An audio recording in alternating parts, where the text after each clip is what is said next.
everybody. Welcome to Making the Game from Concept to Kickstarter. I'm your host, Reece, and in this podcast, we talk about the process of taking our game, Blood Throne, from concept planning through the design phase, crowdfunding, production, distribution, and more. So it's been a couple weeks since, I think it's been a month actually, since the last update. Sorry about that. I've been really busy. As I said in the last very exciting update, we've handed everything over to the factory. And right now we're going through the not super fun process of going through all the print material, making sure the resolution is correct, the margins are correct so that it's ready for printing, making sure that the fonts are, they don't just look good in a PDF, they look good on physical format. So we're going through everything with the factory now, making sure that it's ready to print, and we're correcting errors and getting that done as quickly as possible.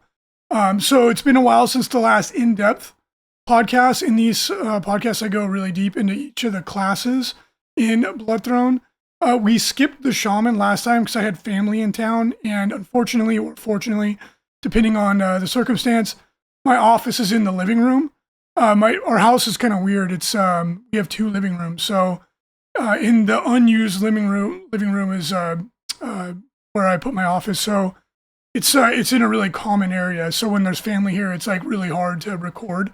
But I am planning on recording that episode, which we covered the shaman class in depth on this coming Friday. So in 4 days. And today we're going to cover the Alchemist. And this is a really cool class. This one was one of the harder ones initially, because there's some aspects of it that are pretty straightforward, like they throw bombs and then they can, they have potions and such. And that aspect of it was pretty easy, but it was like really fleshing it out with like feats, all the different abilities beyond the really obvious ones. So I really dove into like my Pathfinder and RPG books to kind of get some ideas, and then play tested the heck out of it. And one of the things that we noticed that was the most interesting about the class is that despite the fact that it wasn't really, there was one player who Jib Job, specifically the character in the box, the Goblin Alchemist, it's his favorite character. But the class itself wasn't really anybody's favorite class per se, but it was the most commonly taken class. So I kept records of every single time we did a test game, and the Alchemist was the class that was taken the most frequently. So it was interesting, and it ended up being the class that got the highest total XP out of any of our playtesting. And the reason for that is that the Alchemist does a little bit of everything. It's a true jack of all trades class. And one of the things that makes them unique is they operate at medium range almost exclusively. So generally speaking, in Blood Throne, offensive abilities are medium range and defensive abilities are short range. So buffs, heals, things that benefit your team are typically short range. Things that hurt the other team are typically medium range or sometimes long range, although that's much more rare. So one of the things that makes the Alchemist unique is that pretty much everything they do is a throw action, and throw actions are almost always at medium range. So they can buff and heal allies at longer range than is normally possible. And they don't have really super powerful attacks, but they have really consistent attacks that can become quite powerful in the later game. And what kind of like their shtick is that almost all of their offensive abilities ignore armor. So they don't do a massive amount of damage, but they do a lot of DOTs, which do damage over time, or they can affect an AoE area of effect. So they can hit multiple opponents with armor ignoring damage, or they can hit a single opponent with a DOT that does armor ignoring damage over time. And they're the best class in the game at applying status effects or removing status effects from allies. So they're just really useful. And the fact that they kind of hang back at a longer range, and that they have free stat points to pump into defense, because really you just have to worry about having enough skills and being accurate with your throws. They tend to have a lot of extra hero characteristic points, is what we call stat points in Blood Throne, to be able to pump up their defense. So it's like they're kind of away from the action. They're not very easy to kill usually. and they have a tool that's effective in almost any imaginable situation. So the end state was that the Alchemist may not be the most exciting class, but they're probably the most useful. And the data that we have from playtesting tends to bear that out. So the Alchemist's core mechanic is that they can create potions, poisons, bombs on the fly, right? So they kind of carry a mobile chemistry set, so to speak, with lots of like ingredients and reagents and stuff that they have all over their body. And they can combine those on the fly to make potions or bombs. So mechanically in Game Throne, once you build the merchant stall in your base, you can buy merchant deck cards, which are like your kind of your run-of-the-mill, sort of standard fantasy fare, like healing potions and things of this nature. And broadly speaking, they fall into a couple of categories. There's potions. Potions are things you drink that have a benefit, like a healing potion. Bombs are things you throw that have a negative effect on other models. Typically, there are some exceptions. And then scrolls are scrolls that you use to have a spell-like effect. So you could have a fighter that has a scroll that can cast a spell on himself or cast a spell on an enemy as if they were a wizard. Those are kind of like the three broad categories. And then there's utility items that kind of fall outside of that. It's like the grappling hook and this nature. But broadly, those are your consumables, generally speaking. So the Alchemist can make potions and bombs on the fly. Now, they don't have access to all of them in the game. They have a limited variety, as with all characters. But that conceptually, that's what they're doing. So to facilitate that for the equipment restrictions for the class, the Alchemist is one of the two classes that has to take a tool. And a tool is basically sacrificing a hand slot, right? Like the idea is that like the Bard has an instrument which counts as a two-handed main hand weapon, meaning it has to go in your main hand. You have to take it, and it's a two-handed weapon. Those keywords aren't really even in the core box because they're not relevant to the core box because all the heroes are pre-made. But when you're making your own heroes, those keywords dictate a lot of what equipment options you have available when you're making your own custom hero. And the reason that we did this is so that you don't have a bard that has a sword and a shield and he's, somehow playing music at the same time. So much like the bard who must take an instrument, which means that on their offhand, they have a really limited selection of what they can take. The Alchemist is the same way. So in their main hand, they have to take an alchemy set. From a rules perspective, that counts as a two-handed main hand weapon. Again, meaning must go in their main hand. It's a two-handed weapon. The two-handed weapon keyword means that you can only take very specific things in your offhand. So what this means is that the Alchemist can only take basically a one-handed, light to medium weapon in their offhand. So what Jib Job in the box has a stiletto. A stiletto is like a light weapon that he's primarily going to be using just for defense to parry, or in some weird instance where he can't make a throw action, like if he's engaged in combat or whatever, you can poke someone with your stiletto as a last resort. Typically speaking, you're not going to be using it very much, but if you were making your own bard, you could opt to take like a flintlock pistol or a hand crossbow if you wanted another ranged option, although again, you're usually going to be throwing bombs and potions because they're just better. Or you could take, sword or whatever, however you wanted to model your character. Typically speaking, though, you're going to take something that doesn't take up a lot of encumbrance, like a dagger, just so that you have it there in case of emergency.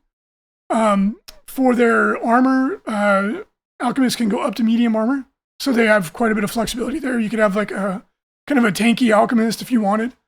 Although typically speaking, you're going to take class garb for an extra skill choice, protective garb, which increases your evasion, fortitude, and will by 1. Or like Jib Job, you have light armor, which does give you some damage reduction, but it doesn't slow you down. Medium armor lowers your movement by 1 point. So Alchemists do have some pretty severe equipment restrictions. However, again, that's not what, like the Bard, the Bard's not in there trying to dual wield axes or something like that. That's not what the class is about. The Alchemist is there to create throw potions and bombs. And the upside to the alchemy set, which is uniquely available to the Alchemist, and it's very strong, is the Alchemy set has the Alchemy rule, which lets the Alchemist once per activation, meaning once per turn, they can make a throw action as a simple action. So as a quick refresher, all heroes have 2 standard actions and 1 simple action, and you can use that same action keyword up to 2 times in an activation. So what this means in practice is that the Alchemist could move as 1 standard action, throw as 1 standard action, and use their Alchemy set to throw again as a simple action. And the reason that we did this is because in playtesting we found if the Alchemist had to move and then could only throw once, it really limited their viability. It's the same reason we included mobile casting as an action in the game, which is a compound move and cast a spell action. Much like charging is a compound move and attack action. We did this so that the support classes could keep up with everyone else. And it was just more fun, right? If you just move and throw 1 bomb, it was kind of like, eh. But when you could move and throw twice, or, or if you're already in position to throw, you could throw 1, throw as a simple action, defend, or whatever. It's just a lot more exciting. So we built that into the Alchemy set to give the Alchemist a lot more flexibility. Okay, let's move on to the skills available to the Alchemist. So the Alchemist, again, specializes in doing damage, like specialized kind of damage, healing, status effects. So their class ability is called Alchemist Bomb. And this is a standard. They create a bomb, chuck it, blows up. It's a normal AoE in Bloodthrone is a 3x3 square. So the way it works is you pick a target square, and then every square within melee range of that square, aka 1 square, is affected. And just as a quick refresher, AoEs in Bloodthrone, you make an action roll against every single model that potential target within the AoE. So it's not like if you're under it, you automatically get hit, or you don't roll once for everybody, you roll for every single target. So Alchemist Bomb does 2 raw damage to every affected target in the AoE, and it's friend or foe. So you have to be careful, because if you throw a bomb and you have a friend that's in the radius, they could be affected as well. So it's a pretty modest ability, but and I'll cover this in a second. It scales dramatically. Like there's a lot of upgrades. A lot of classes who have like kind of their core main ability, there's a lot of feats that can upgrade it as you go. So 2 raw damage. As a reminder, raw damage, they're the red dice. They ignore damage reduction, they ignore armor, and they can't be parried or blocked. Typically, there are some like magical shield upgrades and stuff that can block raw damage, but generally speaking, the target can't do anything to reduce the damage. So this is what makes the Alchemist unique, is they have an AoE raw damage primary ability. That's their main attack. And like I said, it can be upgraded a ton. So the first upgrade available at level 4 is called Extra Strength, and it increases the damage pool by 1 raw damage dice. So now you're potentially now you would be doing 3 raw damage to every target, which is a lot. Like 2 is like, it's okay, you chip away at them. 3, you're like, oh, that's starting to get a little scary. And then at level 6, you can take Massive Explosions. And Massive Explosions increases the AoE to reach range. So again, as a reminder, reach range gives you +1 square orthogonally from the target square. So imagine if it was a plus sign, it would go up 1 to the side, left, right. And I'll put the icon on the screen here just to make it easier. So it makes it considerably bigger. You hit 4 more squares. Or alternatively, you can take Precise Bombs, which means it's a foe-only AoE. So it stays the same size, but you can throw it like into combat and not worry about it hitting your allies. So they're both really, really good upgrades. And then finally at level 8, you can take Inferno Bombs, which gives you +1 raw damage dice to the damage pool, potentially jacking it up to 4 red dice against every target in the AoE. So 4 red dice is gnarly. And the fact that you can do that to a lot of targets potentially is extremely powerful. So the Alchemist really, really scales up as you go. It's a great class ability. Again, throwing at medium range, it's very strong. So the Alchemist primary skill tree is actually applying and removing status effects. And at level 1, they get Remedy Potion. Remedy Potion is very, very straightforward. It's very simple, but it's really good. You throw it up to medium range. The potion hits one of your buddies and heals 2 red dice of HP and removes all afflictions. As a reminder, afflictions are 1-turn debuffs, 1-turn duration debuffs. So that's really good because, say, for example, you have someone that comes after you in the initiative lineup. If they got a bunch of debuffs on them, you hit them with that, when they activate, none of them will apply. So it's really, really strong, especially if they're like stunned or any of these kinds of really powerful debuffs. You can remove them before they activate. At level 2, you get Smoke Bomb. Smoke Bomb is deceptively one of the most powerful effects in the game. Like, anyone who's familiar with playing war games know how strong these are. So the Smoke Bomb, super simple. You, up to a medium range, just like all throws, pick a square, you put the smoke token down, every square touching that square, you can't draw line of sight through it. Completely blocks line of sight. If something is inside of the squares affected by smoke, they can only see or be seen within 1 square. So there's a ton of ways to use this. It's crazy strong ability. We're deceptively strong.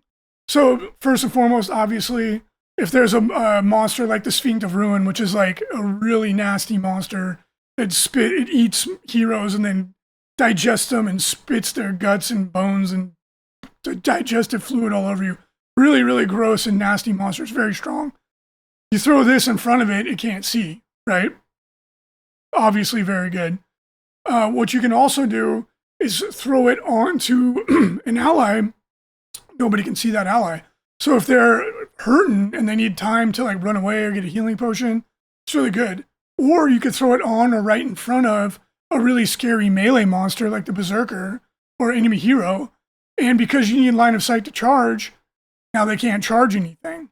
They'll have to use a turn to move out of the smoke to either move into contact with somebody or move to have line of sight and then charge. So it takes away an action from them. You could throw it onto an objective so that someone can move onto the objective and open the objective and get the chest without being shot or attacked. It's just really, really useful. You just have to be careful when you have to really think ahead when you use smoke, because all the time in playtesting, you're like, I'm going to throw it over here so that you can't see me. And then you're like, oh crap, now I can't see you either. So just make sure to give it some thought. But genuinely, it's one of the most useful skills in the game. You can also buy smoke bombs from the merchant, for what it's worth. At level 4, you get flashbangs. Flashbangs don't do any damage, but they apply 4 really potent debuffs onto the target. So flashbang, you use this when you're fighting a really strong monster or in PvP, a really, really strong hero, where like hitting it with your Alchemist bomb might not be as good as just completely debuffing them. So flashbang, the affected target gets blinded, silenced, stunned, and vulnerable. So we'll go through these one at a time. Blinded makes your accuracy and your finesse 0, meaning finesse doesn't come up as often for monsters, but it's really good for heroes. So if they, like a melee monster is trying to hit you, accuracy is the stat that they use to increase their odds. So they'll be rolling no dice. They'll be putting no action modifier dice in. It'll be all defensive modifier dice, so they're very likely to miss. Silenced does the same thing for denial of metaphysics. So if there's a monster or a hero that's trying to deny your ability, there'll be 0 dice to do it, which is really, really good to stop someone from being able to deny you or from a wizard being able to cast a spell. It's very strong. Stunned takes away an action. I don't think I need to explain that. Vulnerable, if a model is vulnerable, the next action that targets them counts as being in their rear arc, and then they're no longer vulnerable. What that means is if you're in your rear arc, you get +1 advantage, so it's more likely to work. And they can't react to it. They can't try to dodge, resist, block, parry, anything. Attacking in the rear arc is a big part of the strategy of Blood Throne. Because you have active defenses that are very powerful, taking that away means that if you set it up correctly, you can KO somebody and there's nothing they can do about it. So really, really good card. It's not a card that you'll use as much as some of the other ones. It's really against like the most scary opponents. You can really, really take the teeth out of their bite with this card. At level 6, you get Battle Brew. Battle Brew, again, medium range. You throw it on an ally, they get the Berserk status effect. So the Berserk status effect is very strong. It does have a trade-off. So for one, they get +1 power. So they get, basically they increase their damage by 1 die. They can reroll any of the dice in their damage pool. That's the big one. So if you have a model that throws a ton of dice like Kidra the Barbarian or Downen the Rogue, you can reroll any of the dice. So it really, really, and you're including 1 extra die. So it really increases the total amount of damage that you're going to do usually. The downside is that the target has to charge if possible, and then at the end of their activation, they take 2 raw damage. And we built this in because otherwise you would be berserking someone every single turn. Berserk, berserk, berserk, berserk, berserk, berserk.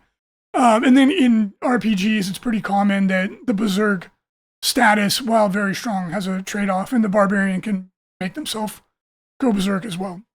So it's really strong, and you want to set this up to when you're going in to try and attack a really high HP monster or hero. You may not want to use it willy-nilly, but it's a really potent buff. Lastly, at level 10, the Alchemist gets their ultimate ability. It's called Jekyll's Drought. And this is a potion that they drink themselves. It gives them a blessing, which means it lasts all game. Gives them True Sight. True Sight means they ignore hidden, invisible, and smoke when drawing line of sight. So you can't hide from them unless you're behind like a wall. And they can make throw actions at long range. So this is really, really strong ability. Long range is line of sight, so it's the whole board. Although remember, anything past medium range is done with disadvantage. So if you're throwing a bomb at someone at long range, there's an increased chance you'll miss. It's very powerful. And it can only be removed with a like denial scroll or something. So in PvE, unless it gets denied when you use it, it'll last the whole game. In PvP, someone's probably going to try and take it off of you, but since you can stay back at long range, they often won't be in range to do it. All right, so for the secondary skill tree for the Alchemist, it is DPS, and at range DPS, I should say, range damage. So their class ability, Alchemist Bomb, that's the main one. You'll be using it constantly. The other one, which is like, they use it non-stop because it's very strong, is Alchemical Concoctions. And what this is you throw a bomb on an enemy, and it's not an AoE, it only affects a single target, but it does 2 raw damage on impact, and then it does a DOT on them of your choice. And so what that means is, first of all, a DOT, when the target model next activates, they take 2 red, and then the following activation, they take 1 red, and then the status effect comes off of them. Now, because the Alchemist can choose to do one of the 3 DOTs on fire, poison, or acid, you could hit the same target on the next turn with another one, with a different one, and since it's not the same status effect, they do stack. So this is the way Alchemists can just melt, burn, poison really tough monsters to death over time, because you're just stacking DOTs on them. It's really, really strong. And it's like you'll be using this one all the time, right? Like the Alchemist is constantly either doing 2 red to lots of targets or more when you level up, or 2 red each turn or more to a single target. And that's your main offensive capabilities, and they're deceptively good, right? Like, you'd be surprised. In PvP games, I've had Jib Job kill Ajax by just keep tossing the AoEs on him and then hitting him with a bomb. It's deceptively strong. And at level, at level 8, instead of taking the extra damage upgrade on Alchemist's Bomb, you can make Alchemical Concoctions do +1 red dice. So since this applies to every step of the process, it means you do 3 on impact, 3 on the first turn, 2 on the second turn. It's 8 raw dice over time. It's really nasty. So it's a very, very good ability, and it's one that you'll put in your deck pretty much every single game, and you'll be using it multiple times per game. The tertiary skill tree for the Alchemist is Healing, and they only have 2 skills, but they're both really, really good. And then, of course, the Remedy Potion also does some light healing. The Rejuvenate Potion is available at level 1, and this is an inverse DOT. It's an HOT, a healing over time. So you throw it on a buddy, they immediately heal 2 red. Their next activation, they heal 2 red, and then the following activation, they heal 1 red. So it heals 5 red dice over time. It's very good. Very straightforward, doesn't require any explanation. It's really, really useful ability. In practice, on turn 1, a lot of the times, you'll just throw it on your tank, knowing that your tank's going to run forward, knowing that they'll probably take damage, and then when they next activate, they'll start healing automatically. At level 8, the Alchemist gets an absolute doozy of a card. It's called Elixir. This is a once per game card, and you throw it on a friend at medium range. It heals all HP, and it removes all afflictions. It's one of the best healing abilities in the whole game. Only the Priest, which is a healing-specific class, is better at it than the Alchemist. So this is one of the reasons why the Alchemist gets chosen so frequently, is because they just have so many good tools in their toolkit. You know, if your tank gets down to like single digit HP over the course of the game, you know, boop, back up to full. You know, that can mean the difference between winning and losing the game. It's extremely good. All right, for feats, the Alchemist basically has 2 branches to their feat tree, which is the same with all classes. On one side of the tree, it focuses on making mainly their Alchemist bomb better. On the other side of the tree, it focuses on making them generally better at throwing, although it's not strictly that way, as you'll see. But that's basically it. You can either be better at tossing stuff, or make your Alchemist bomb better, or your alchemical concoctions better. So at level 1, you can take accurate bombs, which increases your accuracy by +1. This positively impacts all offensive Alchemist abilities that are targeting an opponent. So when you're throwing on an ally, it's an automatic success. You don't have to roll. Beneficial abilities are almost always like this. It's like you're trying to help your buddy, it just works. You roll when you're affecting an opponent. So if your Alchemist is going to be more offensively oriented, that's a really good choice.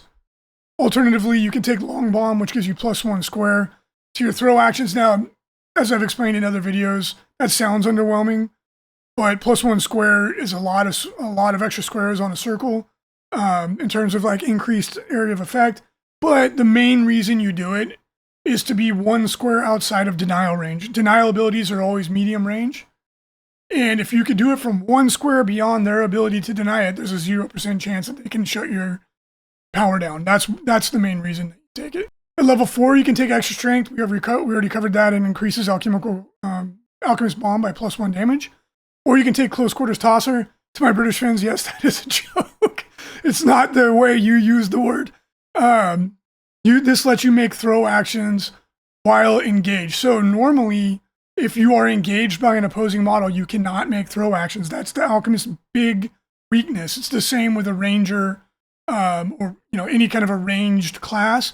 If you tag them in combat, they cannot do their thing. So that's the main way you shut them down, although we'll talk about why Jib Job gets around that. But what this lets you do is make throw actions at any target within reach range of you. So you can do more damage, or if you do get tagged in combat, you're not totally shut down. Both really good choices. Level 6, you can take precise bombs, which I covered. It makes sure your bombs only affect enemies. So you don't have to worry about hitting allies. You can throw it into a big, messy melee and just only blow up the bad guys. Or you can take massive explosions, which I covered. It makes Alchemist bomb reach range. So it's like you're either a conscientious Alchemist that doesn't want to hit your allies, or you're like, I don't give a crap. I'm hitting everybody, and I'm hitting more of everybody. Because a reach range AoE from the target square is a lot. It's a big radius. And then at level 8, you can take Inferno Bombs, which I covered. It's a +1 damage to Alchemist Bombs, potentially going up to 4. Or you can take Potent Mix, which makes alchemical concoctions go from a total of 5 red dice damage to 8, which is crazy, although it is over multiple turns. And it really just comes down to which of those 2 abilities you like to use more. It just depends. Do you want to blow up lots of trash mobs in one shot, or really stick it to one very strong opponent? All right, let's jump into Jib Job specifically. He is the pre-made hero in the core box. Jib Job is a goblin. He's a hive goblin. That's his heritage. Heritage is a mix of race and ethnicity. We use that term because in Bloodthrone, all the factions are multi-ethnic. So we wanted to be more specific. So in Bloodthrone, goblins are one of the most populous races in the game. Humans are the most populous, and then goblins are number 2, maybe even surpassing them. So unlike most RPGs where goblins are just kind of trash mobs, trash monsters that are there to like kind of maybe be comic relief or be slightly scary, and you just stomp on them in level 1 and you keep going. In Bloodthrone, goblins are actually really, really smart. Now, most of them are what we call feral goblins or wild goblins, depending on who you're talking to. And they live out in the Badlands. Again, in Bloodthrone, most of the world is completely screwed up. There's monsters and madmen running around everywhere. It's like Mad Max outside of the cities, right? It's like Attack on Titan. Like, you don't want to go out into the wild lands. It's really bad.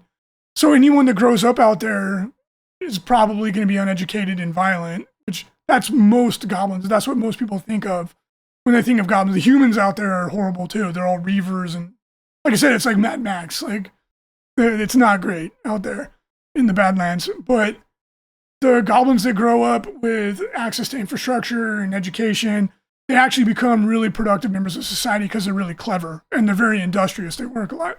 That's the lore for Bloodthrone. So Jib Job is like a goblin genius. Like, he was really fun to write. He has a really funny affectation to his speech. And he's like a brilliant chemist that comes from the Underhive. The Underhive is a giant underground city. There's actually multiple cities, but there's one big city. And that's where a lot of the kind of the heritages of the races from the surface world that get kind of rejected, they go down to the Underhive, where it's like the ultimate libertarian, like hellscape or paradise, depending on your point of view.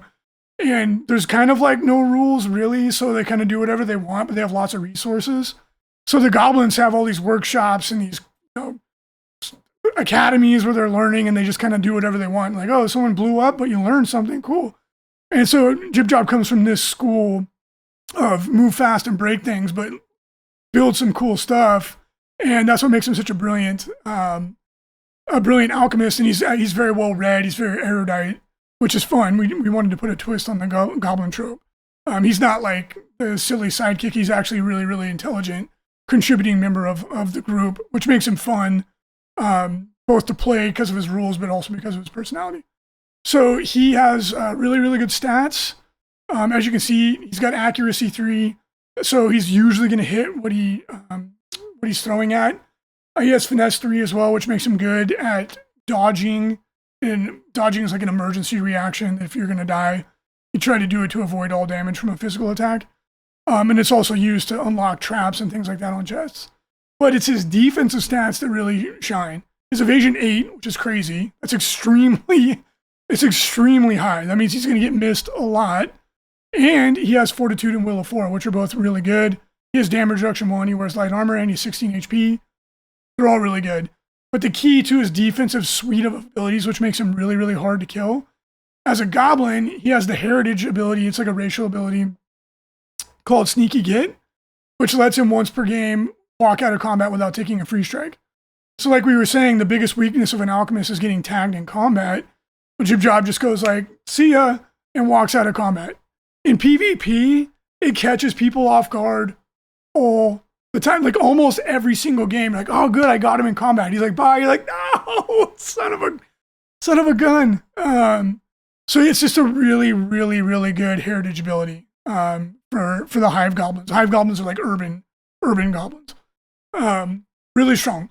And because his evasion's 8, even if he's already used it and he gets stuck in combat again, he has a pretty good chance of walking out of combat and just them missing on the free strike because his evasion's so high. So he's really slippery, and he has enough HP and armor that it's going to take 2 big hits to take him out of the game. Right? Like, he's pretty tough. Of course, in the meantime, he's going to be healing himself, etc. He only has a stiletto. He's only movement 4, so he's not super quick, but because the alchemist has such long range, you don't really notice it that much. And the way you'll end up playing Jib Job most commonly is he'll stay out at medium or at maximum range, healing allies, taking status effects off, debilitating key enemies, blowing up the trash mob, like the low-level monsters, and then really focusing on the high-level monsters to debilitate them, to make it so that they don't do what they want to do as well, and just draining their HP over time. So really, really good character. And again, like I said, he was the most commonly taken character, second only to Ajax. I think Ajax would have been the most commonly taken hero, but he because he's a melee character, he's very hard to knock out, but it does happen. So like, because the Alchemist isn't getting knocked out as much, he could go 2 games in a row before he has to take a break. Whereas a martial character, if they get knocked out, they have to take a break. So a character like Jib Job is going to be on the bench, or meaning for non-American listeners, he's going to be available to use more frequently. So you will use him more frequently, so he will get more XP and level up faster, typically speaking. So yeah, he's really, really useful.